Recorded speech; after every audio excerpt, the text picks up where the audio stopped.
कहानी की शुरुआत करीब 4 साल पहले होती है। साहिल और मैं बीटेक की पढ़ाई कर रहे थे। हम दोनों वहाँ पर एक रूम लेकर रहते थे। मैं थोड़ा पढ़ाई लिखाई में ध्यान देने वाला लड़का था और साहिल को घूमना फिरना बहुत पसंद था। साहिल हमेशा नई जगह पर घूमना पसंद करता था, जबकि मैं अपने घर पर बैठकर पढ़ाई करना ज़्यादा पसंद करता था। एक दिन हम सारे कॉलेज के ग्रुप के फ्रेंड्स बैठकर बातें कर ही रहे थे। तभी हमारे एक दोस्त अनिल ने हमें बताया, अरे तुम जानते हो क्या, अस्पताल के बगल वाले शमशान में क्या हुआ है? साहिल ने हैरान भरे अंदाज में पूछा, नहीं क्या हुआ है बता तो अनिल बोला, अरे वहाँ पर रात को लोग किसी को जलाने के लिए गए थे। उन्होंने बताया कि वहाँ पर उन्होंने किसी साए को देखा और फिर बड़ी अजीब अजीब सी आवाज़ें सुनी। वो लोग एकदम डरे हुए थे और फिर बॉडी को बहुत मुश्किल से ही वो लोग जलाकर तुरंत वहाँ से निकल गए। अनिल ने आगे जारी रखते हुए बताया कि किसी तरीके से कल रात वो और उसके दोस्त भी वहाँ पर गए थे, लेकिन उन्हें वहाँ पर कुछ भी अजीब महसूस नहीं हुआ, जिसकी वजह से वो वापस लौट आए। उसने बताया, हम सब ने वहाँ पर कुछ महसूस तो नहीं किया, मगर आवाज़ें बड़ी अजीब सी आ रहे थे। अब सच कहूँ तो हमें भी थोड़ा डर तो लग ही रहा था, इसलिए हम लोग वहाँ से वापस आ गए। बस फिर क्या था, उसके बाद तो साहिल के दिमाग में बस उसी जगह की बातें घूमने लगी। जब हम लोग अपने रूम पर वापस आए तब साहिल ने मुझसे कहा, चलना आदित्य, आज हम लोग भी उसी शमशान में चलते हैं, देख कर आते हैं कौन सा नया भूत आया है इस शमशान में। और वो ज़ोर से हंस दिया, लेकिन मैं अंदर ही अंदर परेशान हो गया, क्योंकि मैं जानता था कि एक बार साहिल ने अपने हाथ में कोई काम ले लिया तो पूरा किए बिना वो दम नहीं लेगा। मैंने उसको समझाया, भाई देख, वहाँ जाने का क्या फ़ायदा होगा, हमारे एग्ज़ाम भी आने वाले अगले हफ्ते से। तू आराम से यहाँ बैठ कर पढ़, मैं तुझे केमिस्ट्री पढ़ा देता हूँ, वैसे भी तेरी केमिस्ट्री वीक है।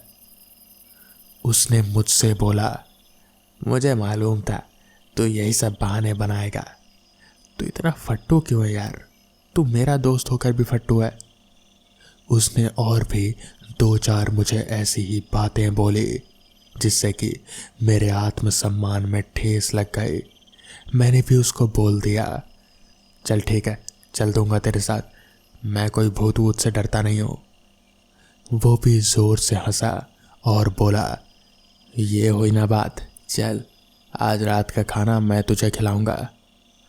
और हम लोग पास ही में एक ढाबे पर गए। हम हमेशा उसी ढाबे पर जाते थे। वहाँ उसने बताया कि उसको इन सब चीज़ों में विश्वास कैसे हुआ। हालांकि इन सब बातों में मैं विश्वास नहीं करता था, लेकिन ना जाने क्यों एक डर सा मुझे लगा ही रहता था।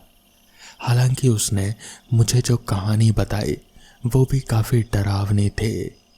हम लोग वहाँ करीब शाम के 7 बजे पहुँच ही गए थे। हम जैसे ही अंदर जाने की कोशिश करने लगे, बगल से वॉचमैन आ गया और उसने सीटी बजाते हुए हमें रुकने को बोला। अरे रुको, कहाँ जा रहे हो? तो इस पर साहिल बोला, अरे अंकल कुछ नहीं, वो हम बैट बॉल खेल रहे थे ना, तो हमारी बॉल चली गई, बस वही लेने जा रहे हैं। तो इस पर वॉचमैन बोला, तो तुम्हारे पास बैट कहाँ है? और यहाँ पर आसपास कोई ग्राउंड कहाँ है जो तुम बैट बॉल खेल रहे थे? देखो, झूठ मत बोलो और चुपचाप यहाँ से चले जाओ। इस पर साहिल बोला, सर बस हम बॉल लेकर जा रहे हैं, वो गलती से बॉल अंदर चली गई थी, या फिर आप खुद जाकर देख लो ना। जैसे ही साहिल ने ये बात बोली, वॉचमैन को तो जैसे तोते उड़ गए और अब उसके हाव भाव भी बदल गए। उसने हमें डांटते हुए बोला, जाते हो या लगाऊं अभी 2 डंडे। यहाँ से साहिल भी अब गर्म हो रहा था।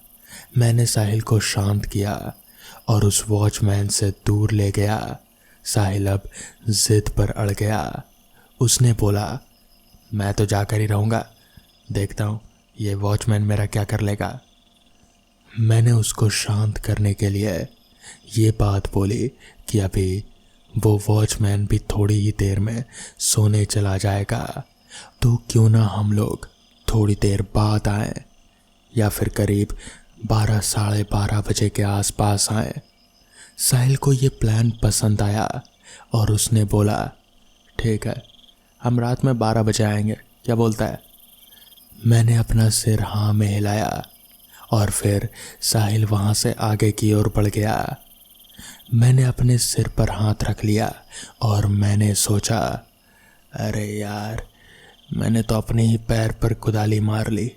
एक तो शमशान, ऊपर से रात 12 बजे। मेरी मती मारी गई थी जो मैंने साहिल को यह आइडिया बता दिया। इसी बीच मैं साहिल को कई बार मना रहा था, लेकिन साहिल अपने फैसले पर पूरे तरीके से अड़िग था और आखिरकार वो घड़ी आ ही गई जब हमें शमशान के लिए निकलना था। आमतौर पर जहां हम रहते थे वहां पर 12 बजे भी चहल पहल रहती है, लेकिन आज ना जाने क्यों एक अजीब सा सन्नाटा पसरा हुआ था। साहिल ने अपनी साइकिल उठाई और मैं साइकिल के पीछे बैठा और हम दोनों शमशान के लिए चल दिए। हॉस्पिटल तक तो स्ट्रीट लाइट जल ही रहे थे, लेकिन जहां से शमशान की बाउंड्री स्टार्ट होती थी वो पूरा इलाका पूरा तरीके से एकदम काला था। वहाँ एक भी लाइट नहीं थी। हालांकि वो एक मेन रोड था, लेकिन इस वक्त भी वहाँ पर घोर सन्नाटा फैला था। मैंने इस काली रात को देखते हुए साहिल को एक बार फिर चेताया, भाई देख ले, हम इतना बड़ा काम करने जा रहे हैं, तू रेडी तो है। इस पर साहिल ने जवाब दिया, मैं हमेशा रेडी रहता हूँ, तू बता तेरे अंदर क्या चल रहा है। मैंने बोला, देख मुझे डर तो नहीं लगता, मगर मैं अंदर नहीं चल सकता यार। देख मैं बाहर ही खड़ा रहूँगा, अगर कोई आया तो मैं तुझे बता दूँगा। साहिल ने भी हाँ कहा और वो बेचारा शमशान के अंदर चला गया। थोड़ी दूर तक तो मैं उसको देख पा रहा था कि वो अपनी फ्लैश लाइट चलाकर बिल्कुल शमशान के बीचों बीच जा रहा था। थोड़ी देर बाद वो रोशनी भी दिखने गायब थी कि तभी मैंने आवाज़ सुनी, कोई सीटी बजा रहा था। मैंने अंदर हल्की सी आवाज़ लगाई, साहिल, साहिल कोई आ गया है, ए साहिल जल्दी बाहर आ। लेकिन अंदर से कोई भी आवाज़ नहीं आई। मैंने थोड़ा और तेज आवाज़ में बोला, साहिल, साहिल कहाँ है तू। मेरी आवाज़ सुनकर वॉचमैन दौड़कर मेरी तरफ आया। उसने मुझसे बोला, तू यहाँ पर क्या कर रहा है, तुझे बोला था ना यहाँ नहीं आने को, समझ में नहीं आता क्या। मेरे मुंह से कोई आवाज़ नहीं निकली। उस वॉचमैन ने मेरी तरफ निगाह डालते हुए कहा, अरे तुम इतने डरे हुए क्यों हो, बताओ क्या हुआ। तुम तो ऐसे डरे हो मानो कोई भूत देख लिया हो। मैंने डरते हुए बोला, मैंने भूत तो नहीं देखा, लेकिन वो भूत देखने गया है। उसने हैरानी भरी निगाह से मेरी तरफ देखा और फिर कहा, भूत देखने गया है मतलब कौन गया है अंदर, कहाँ गया है। मैंने डरकर सारी कहानी उस वॉचमैन को बता दी तो इस पर वॉचमैन बोला, अरे यार तुम्हारी मत मारी गई थी क्या, तुम ऐसी जगह पर आते ही क्यों हो, ये कोई पिकनिक मनाने की जगह है क्या, जब देखा यहाँ पर आ गए मुंह उठाकर। तुम लोग बड़े बेवकूफ़ हो यार। कल भी तुम्हारे जैसे ही कुछ लड़के आए थे, मैंने उन्हें देखा और डांट कर भगा दिया। वो लोग तो अंदर जाने की हिम्मत भी नहीं कर रहे थे। वॉचमैन अनिल और उनके दोस्तों की बात कर रहा था। वॉचमैन ने बोला, तेरा दोस्त कहाँ है, उसको आवाज़ लगा। मैंने ज़ोर से आवाज़ लगाई, साहिल, साहिल कहाँ पर है, जल्दी बाहर आ। लेकिन अंदर से कोई भी जवाब नहीं आया। मैं बुरी तरीके से डर गया था। मुझे पता नहीं था कि साहिल के साथ क्या हो गया है। मैंने कई बार साहिल को पुकारा, लेकिन सन्नाटा पूरी तरह से कायम था। वॉचमैन भी मेरे साथ साथ साहिल को आवाज़ लगा रहा था। मैं पूरा पसीने में भीग चुका था। मुझे अपने ऊपर शर्मिंदगी महसूस हो रहे थे कि मैं कैसा दोस्त हूँ, अपने दोस्त को अकेले ही शमशान में छोड़ दिया। मैं दोस्ती के नाम पर कलंक हूँ। मैंने दोस्ती का फर्ज नहीं निभाया। मैं तो डरा हुआ ही था। वॉचमैन की भी सिट्टी पिट्टी गुल थी। हिम्मत करके मैंने वॉचमैन को बोला, अंकल चलो ना, हम चलकर देखते हैं कि क्या हुआ है साहिल के साथ। वॉचमैन ने मेरी तरफ बड़ी हैरान भरी निगाहों से देखा और मुझसे बोला, तुम पागल हो क्या, तुम अंदर जाना चाहते हो? तुम जानते नहीं इस शमशान के बारे में कितनी अफवाहें हैं। यहाँ जो भी रात में गया वो कभी वापस नहीं लौटा। इस पर मैंने कहा, पर अंकल, मेरा दोस्त अंदर है, मैं उसे ऐसे नहीं छोड़ सकता। मैं जा रहा हूँ, बस आप मुझे अपनी टॉर्च दे दीजिए। इस पर वॉचमैन ने मेरी ओर बड़ी हैरान भरी निगाहों से देखा और फिर थोड़ी देर कुछ सोचने के बाद बोला, तुम बच्चे लोग यार बड़े बेवकूफ़ हो। यहाँ आ जाते हो, बताओ ये पिकनिक की जगह है। चलो मैं भी तुम्हारे साथ ही चलता हूँ।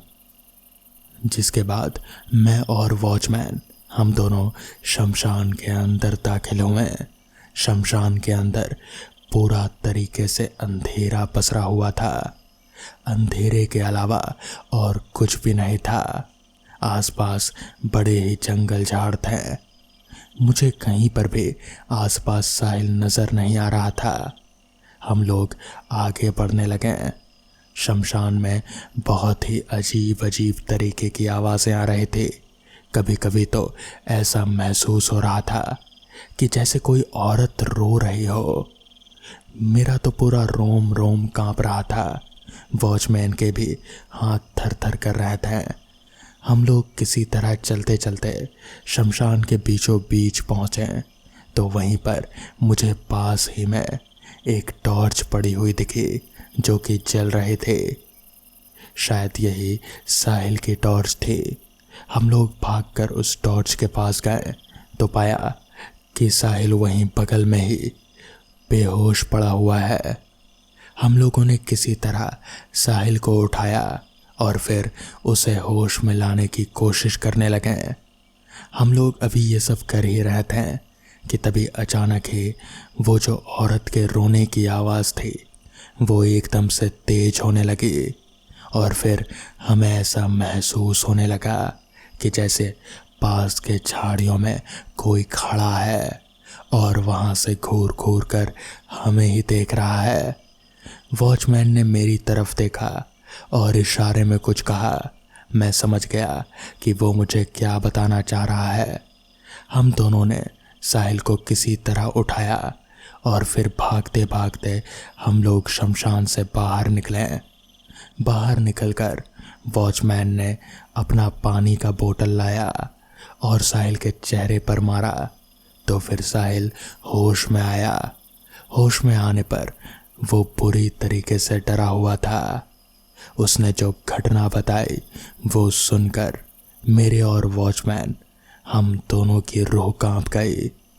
दरअसल उसने बताया कि वो शमशान में सीटी बजाते हुए आराम आराम से जा रहा था और वो मन ही मन भूतों का मजाक उड़ा रहा था कि तभी अचानक ही उसके सामने एक बहुत ही भयानक सी दिखने वाली औरत आ खड़ी हुई। उसका चेहरा पूरा जला हुआ था। आधे चेहरे पर हड्डियां नजर आ रहे थे। साहिल इतना डर गया कि वो वहीं पर गिरकर बेहोश हो गया। उस दिन के बाद से साहिल का घूमने फिरने का शौक छूट गया। तो दोस्तों, ये थी आज की पहली कहानी। तो चलिए बढ़ते हैं आज की दूसरी कहानी की ओर। सोनू को इस नए काम में जुड़े हुए ज़्यादा वक्त नहीं हुआ था। यहीं कोई 2-4 दिन ही बीते होंगे। काम था पहरेदारी का। पहरेदारी किसकी? तो कब्रिस्तान की। कब्रिस्तान, जी हाँ, सही सुना आपने। सोनू अपने मन ही मन में बड़बड़ाता हुआ बाहर कुर्सी पर बैठा था। ये कब्रिस्तान की पहरेदारी का क्या चक्कर है यार? कब्रिस्तान का भी कोई पहरेदारी करता है? यहाँ क्या चुराएगा कोई? कुछ है ही नहीं चुराने को। मुझे क्या, मुझे तो बस पैसों से मतलब है भाई। पैसे मिल गए, मेरा काम हुआ, मैं निकला अपने रास्ते, बाकी तुम लोग अपना समझो। और सोनू ये सब बड़बड़ाते हुए अपनी नज़र इधर उधर घुमाए जा रहा था। उसे ये काम बड़ा बोरिंग भी लगता था, क्योंकि वहाँ आसपास कोई और इंसान दूर दूर तक वहाँ कोई था ही नहीं जिससे सोनू बात तो दूर देख भी सके। वो अकेला बैठा वहाँ ऊब रहा था, मगर कर भी क्या सकते हैं, उसे पैसों की सख्त ज़रूरत जो थी, इसलिए वो ये काम के लिए राज़ी हो गया। सोनू डरपोक नहीं था। वो भूत प्रेत ऐसी बातों पर विश्वास ही नहीं करता था, इसलिए डर का तो कोई सवाल ही पैदा नहीं होता। वो बस ऊब रहा था। अभी सोनू कुर्सी पर बैठा इधर उधर अपनी नज़रें घुमा ही रहा था कि तभी अचानक कब्रिस्तान के अंदर से उसे जैसे एक खटपट की आवाज़ सी आई। वो उठकर खड़ा हो गया और सोचने लगा कि आखिर इस वक्त कब्रिस्तान में कौन होगा। उसे ये कहा गया था कि इस कब्रिस्तान में लाशें चोरी होती हैं। इसलिए सोनू अपने जेब से टॉर्च निकाला और कब्रिस्तान का गेट खोल कब्रिस्तान के अंदर की तरफ जाने लगा। कब्रिस्तान के अंदर पूरा अंधेरा छाया हुआ था। कहीं भी रोशनी का कोई जरिया नहीं था। उस रात आसमान पर चांद भी नहीं था, क्योंकि वो अमावस की रात थी। सोनू की छोटी सी बैटरी टॉर्च उसे ज़्यादा कुछ दिखा नहीं पा रहे थे, मगर जितना भी दिख रहा था उससे तो यही समझ में आ रहा था कि कब्रिस्तान के अंदर अभी कोई नहीं है सिवाय सोनू के। सोनू आगे बढ़ ही रहा था कि तभी फिर से उसे वही खटपट की आवाज़ सुनाई दी। वो उस आवाज़ की ओर बढ़ने लगा। जैसे जैसे वो उस आवाज़ की ओर बढ़ रहा था, वैसे वैसे वो आवाज़ और भी तेज होती जा रहे थे। उसे समझ नहीं आ रहा था कि आखिर यह आवाज़ है किस चीज़ की। इतनी रात गए एक क्रिश्चियन कब्रिस्तान में एक अकेला आदमी, ऊपर से एक आवाज़। कोई भी होता तो डर जाता, मगर सोनू वो बहुत ही हिम्मत वाला आदमी था। वो आगे बढ़ता रहा और बस बढ़ता रहा। कब्रिस्तान जितना बड़ा बाहर से दिखता था, अंदर से उससे कई ज़्यादा बड़ा था। कई सारी कब्रें थी वहाँ पर। वो आगे बढ़ता रहा और उस आवाज़ के करीब जाने की कोशिश करता रहा, लेकिन ऐसा लग रहा था जैसे जैसे वो उस आवाज़ के करीब जा रहा है, वैसे वैसे वो आवाज़ उससे और दूर होती जा रही है। मगर सोनू ने भी हार नहीं मानी। वो आगे चलता रहा। चलते चलते आखिरकार वो आवाज़ उसके करीब आ ही गई, यानी कि वो उस आवाज़ के पास पहुंच ही गया। वो आवाज़ एक कब्र के पास से आ रही थी। एक कब्र, जी हाँ, ऐसा लग रहा था जैसे उस कब्र के अंदर से कोई कुछ बोलने की कोशिश कर रहा था। अब सोनू को डर लगने लगा। भले कितना ही वो बहादुर था, मगर एक कब्र के अंदर से आवाज़, ये उसने कभी नहीं सोचा था। तो वो बहुत ज़्यादा डरने लगा था। मगर तभी कब्र की वो ऊपर की जो सीमेंट की परत थी, वो अचानक से हिलने लगी। सुमित डर के मारे कंपकपाने लगा।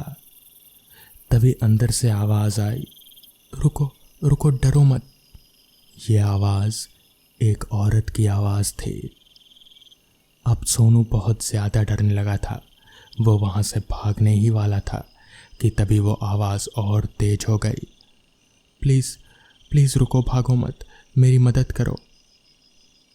सोनू वहाँ पर रुका और उसने कांपती आवाज़ में पूछा, कौन हो तुम? क्या मदद चाहिए मुझसे? तभी कब्र के अंदर से आवाज़ आई, मेरा नाम मैरी है, मेरी मौत नहीं हुई थी, मुझे मारा गया था। प्लीज़ प्लीज़ मेरी मदद करो, मैं तुमसे भीख मांगती हूँ। कल अगर कोई ऑफिसर आया और मेरे बारे में पूछा तो उसे बता देना। वो मेरे पति हैं, वो शहर से बाहर गए थे तो उनके आए बगैर ही मुझे दफना दिया गया। बस तुम उन्हें इतना बता देना कि मेरी मौत नहीं हुई थी, मुझे मारा गया था। बाकी वो सारा कुछ देख लेंगे, बस मेरा ये काम कर दो। और फिर वो आवाज़ कहीं हवा में लुप्त सी हो गई। सोनू डरते डरते वापस कब्रिस्तान के बाहर आकर बैठ गया। उसे समझ नहीं आया था कि अभी अभी जो कुछ हुआ क्या वो सच था या फिर बस एक सपना। खैर, अगली सुबह एक पुलिस ऑफिसर वहाँ पर उस कब्र के ऊपर फूल रखने आया था। सोनू ने उस ऑफिसर से बात की और उन्हें सारा माजरा बता दिया, जिसके बाद वो ऑफिसर वहाँ से चले गए। कुछ दिनों बाद पता चला कि उस ऑफिसर ने जांच पड़ताल की और जिससे ये निष्कर्ष निकला कि मैरी की मौत नहीं हुई थी बल्कि उसका कत्ल हुआ था, और उसका कत्ल किसी और ने नहीं बल्कि उसके पड़ोसी ने किया था। और इस तरह से सोनू ने एक भूत को इंसाफ दिलाया। तो दोस्तों, ये थी आज की कहानी। अगर आपको ये कहानियाँ पसंद आई हों तो वीडियो को लाइक और चैनल को सब्सक्राइब करना ना भूलें। तो मैं आपका दोस्त आर्यन जल्द ही मिलूँगा आपसे ऐसी ही नई कहानियों के साथ। तब तक के लिए अपना ख्याल रखें।